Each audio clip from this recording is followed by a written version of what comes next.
महाराज जी, इस सांसारिक मोह माया की दुनिया में जब हम किसी व्यक्ति विशेष से अटैच या बंधन में बन जाते हैं और उसी के साथ अपनी सुख की अनुभूति करते हैं, पर जब वही व्यक्ति विशेष हमें दुख पहुंचाता है या हमें छोड़कर चला जाता है, वो उस स्थिति में हम उस व्यक्ति विशेष को कैसे भूल पाएं और अपने मन को स्थिर रखकर भगवत जप नाम में चित्त को कैसे लगा सके महाराज जी? कैसे उससे इसी का नाम आसक्ति है। जो आप कह रहे हैं उसी का नाम आसक्ति है। आसक्ति होना सहज है, पर आसक्ति छोड़ना बहुत कठिन है। हम किसी व्यक्ति, किसी वस्तु, किसी स्थान आदि में जो सुख का अनुभव करने के लिए आसक्ति करते हैं, वो अज्ञान है। अज्ञान के कारण ही है, क्योंकि सुख तो भगवत स्वरूप है। भला नाशवान परिवर्तनशील शरीरों में कभी सुख मिला है क्या? तो इसलिए हमें सावधान रहना चाहिए। पहली बात यह कि मेरा कोई नहीं है, पक्का नहीं है। जो मुझसे प्यार करता है वो अपने लिए प्यार करता है, मेरे को अपने लिए प्यार करता है। जिस दिन उसको अपने लिए घाटा समझ में आएगा ना, वो ना गुरु मानेगा, ना संत मानेगा, ना प्रिय मानेगा, ना पूज्य मानेगा, छोड़ देगा। है ऐसा कि नहीं है? फिर सांसारिक संबंधों की तो बात जाने दो। तो इसलिए जिन्हें स्वीकार करने पर कभी आज तक किसी को घाटा नहीं हुआ, वो है श्री भगवान, श्री किशोरी किशोर जी, लाडली लालजू। अब मान जाओ, जब आपको पता चल गया है कि सब स्वार्थ का स्वरूप है, तो उसके लिए मत रो। अब ऐसे वर को क्या वरू जो जन्म में मर जाए, ऐसा वर वरू चूड़ लो अमर हो जाए। वो है श्री गिरधर गोपाल जी, वो श्री कृष्णचंद्र। मीरा जी कह रहे हैं, मेरा तो चूड़ला अमर है, मेरा सुहाग तो श्री कृष्ण है। कोई फर्क नहीं है। इसलिए भाई, हमारे पास प्रश्न का उत्तर यही है कि नाम जप करो, अपनी गलती को सुधार करो।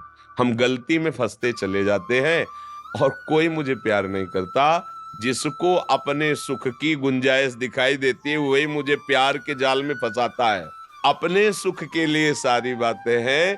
ऐसे ही सबका संबंध समझ लो।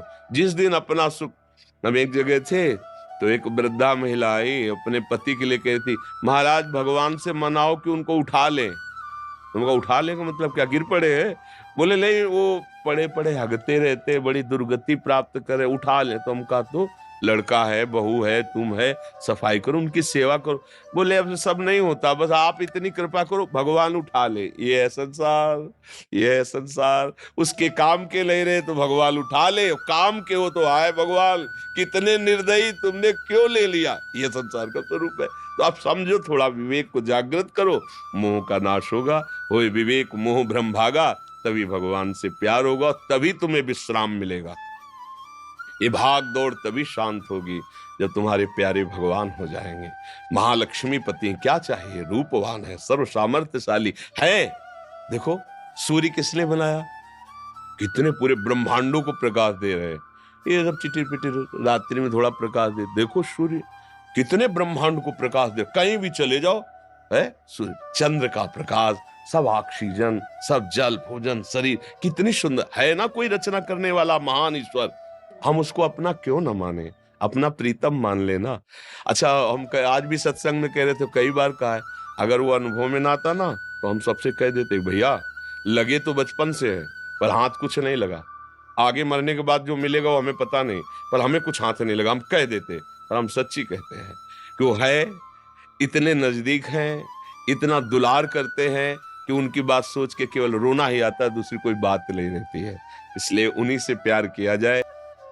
सुख का तात्पर्य जैसे केवट को मिला, केवट श्री भगवान के चरण पखाड़ रहा है, भगवान बाद में उसको उतराई दे रहे ना, मना कर रहा है ना भगवान से। वो कह रहा, अब कछु नाथ न चाही मोरे। और जब चरणों को पखाड़ रहा है तो कैसा स्थिति, कैसी, अति आनंद उमगे अनुरागा, चरण सरोज अश्रु प्रवाहित हो रहे हैं। ऐसा आनंद, ऐसा सुख मिल रहा है कि भगवान से कह रहा है अब कुछ नहीं चाहिए। देखो मूल में देखो, सबके सुख है, पर भला यहाँ कहाँ सुख है, विवेक से खोज करके देखो। इसे सुख कहते हैं। प्रभु के नाम, प्रभु के रूप, प्रभु की लीला, प्रभु का धाम। हमारी जो सुख की मांग है, चूंकि हम सुख सिंधु के अंश हैं, भगवान सुख समुद्र है, और हम जीव हैं, उनके अंश है, तो हमारी मांग सुख ही है। हम ऐसे व्यक्ति से प्यार करते हैं जो हमें सुख दे, ऐसी वस्तु स्वीकार करते हैं जो हमें सुख दे। इतने भोग भोगे। एक बार हम सैमशी में थे, तो एक 92 वर्ष के गांव के जमींदार प्रधान थे और वो आया करते थे। तो एकांत में उनसे उनका, बाबा हम मतलब बुरा मत मानना, मैं केवल पूछ रहा हूँ अपनी जानकारी के लिए कि जब मेरे मन में ऐसी कोई स्फुरणा होती है तो मुझे बहुत जलन होती है, क्योंकि हमारे मार्ग के विरुद्ध है।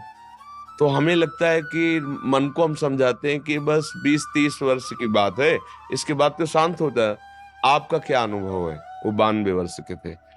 तो उनका, महाराज अभी तो आप बच्चा ही हैं, कहने में हमें शर्म लगती है, पर हम 92 वर्ष के हैं, पर हमने जैसा मन बचपन में देखा था, जवानी में देखा था, वैसे ही आज है।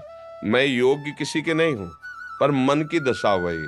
अब हमको भयंकर भय लगा कि इस मार्ग में मुझे इस पर तो विजय प्राप्त करनी पड़ेगी, ये अवस्था के अनुसार तो नहीं जाएगा। तो ये जो हम सोचते हैं कि इन भोगों के भोगने से सुख मिलेगा, सच्ची बात देखो, आप लोग तो गृहस्थी में हो, कहाँ आपको ऐसा लगा कि अब कृत्य भयो मैं, हे नाथ आज मैं तृप्त हो गया, अब नहीं चाहिए।